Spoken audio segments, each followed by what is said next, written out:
Tole je ena taka učilnica v naravi, ki omogoča celostno samooskrbo.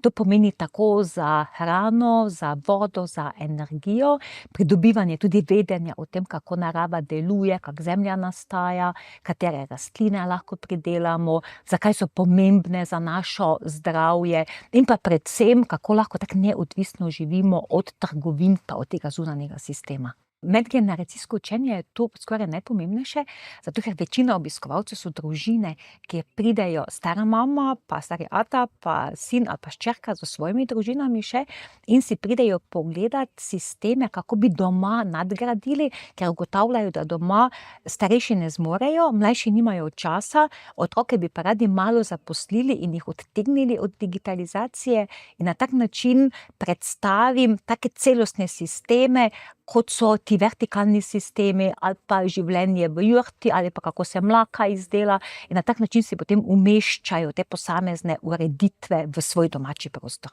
Ja, najprej je izhodišče tukaj, da se zavedamo, da smo v naravi. Tako da pogledamo, kakšne so ekspozicije, kakšen je teren, kje imamo vodo, kakšna je zemlja, kaj so primerne rastline, tako da torej se seznanimo s tem, kar nam je narava dala.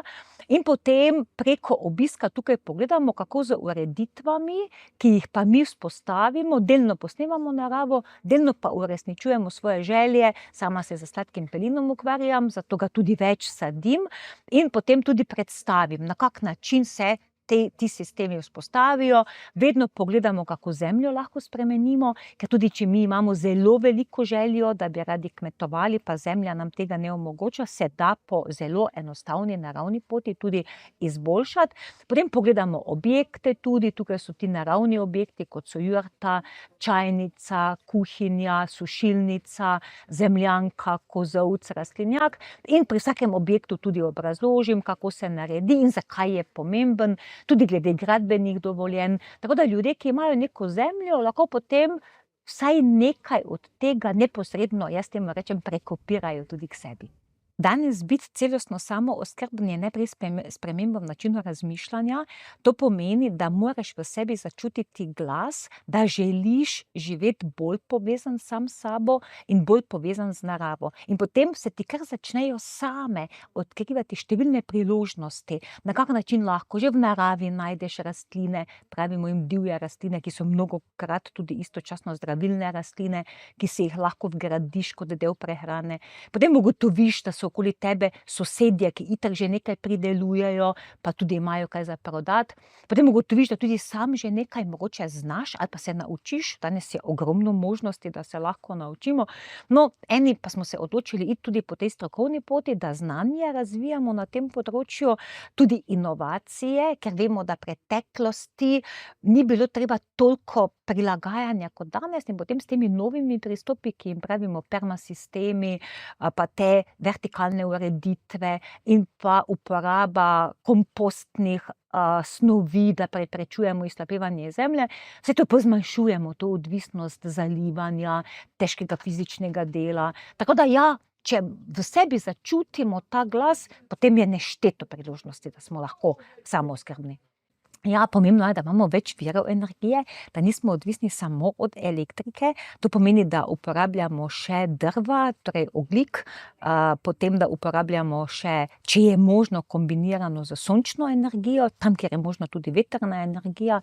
Sama tudi imam plin, zato da nisem odvisna samo od enega energetskega vira. Še bolj pomembno pa mi je, da imam tu življenje narejeno, da sploh ne rabim energije, ker sistemi niso taki, ki bi bili odvisni od uporabe energije.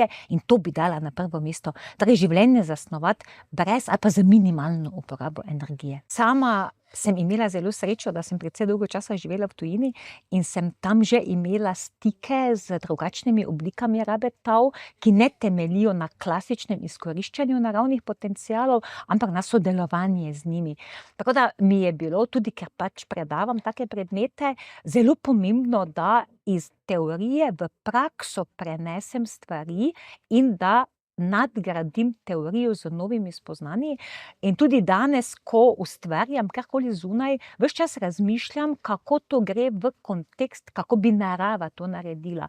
Tako da sem ves čas v mislih s posnemanjem narave in potem ugotavljam seveda, da čim bližje sem k temu, kako narava dela, tem lažje je potem zunanje sisteme peljati, ker delujejo sami. Največkrat imam čisto praktično, ker tudi naročijo delavnice, na primer izdelavo kakega tipa gred ali pa izdelavo komposta, presajanje rastlin ali da želijo na novo spoznati kake vsebine, kot je recimo permakultura. Tako da malo uvoda naredim teoretičnega, da ljudje lahko malo temelje dobijo, potem pa preko prakse delamo skupaj.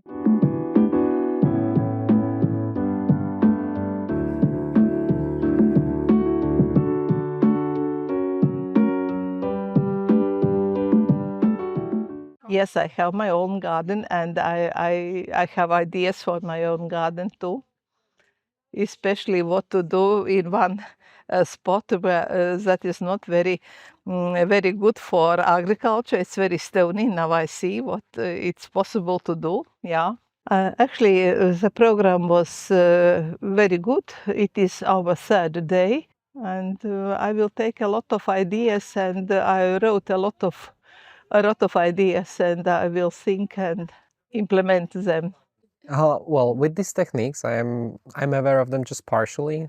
Here and there, I read something in the news, but never paid attention to it. So it is interesting to see something like that in practice and get this knowledge and best practice from somebody who is really into it and who is an expert.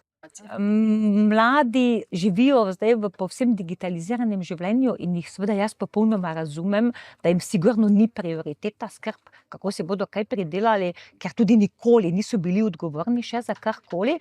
Ampak vidim pa, da so zelo odzivni na spremembe, ki se pa zelo kažejo v študentskih letih. Študentje na fakultetah pa že zelo kažejo interes, da bi radi živeli drugače, kot da so se nagarali v času študija in naveličali nekih odvisnosti od nekih sistemov in si želijo potem tudi iti po neki svoji poti. Tako da kar nekaj študentov imam, ki so prevzeli zemljo, eni so jo kupili in živijo podobno, bom rekla, kot je tale moja zgodba, z usmeritvami, eni v konopljo, drugi z konji, tretji v turizem, oddajanja sobic in tako. Tako da ni izgubljeno. Jaz imam zelo dobro upanje, seveda pa ne bodo vsi, cela generacije se nikoli ne bodo odločile za isto smer. Tako da ja, tisti ta pravi so se pa že odločili. I will take home with my heart and mind definitely that there are other ways to live in, maybe slower than in today's fast living society, fast-paced society. And I think that's the key today, because we have to know how to slow down sometimes and come back to the roots and also find out some alternatives how to cultivate our land. Mednarodna vpetost mi je izredno pomembna, ker se čutim, da smo vsi dolžni znanje in vedenje deliti navzven vsem ljudem, ne samo znotraj lastne države, tako da objavljam članke po celem svetu in tako so me tudi našli. Iz Zahodne Afrike je bilo več delegacij, najmanj 12 tukaj, tudi državnih delegacij. Njihov glavni problem je, da imajo zemljo izredno peščeno, kot mivka, in ne zadrži nobene vode.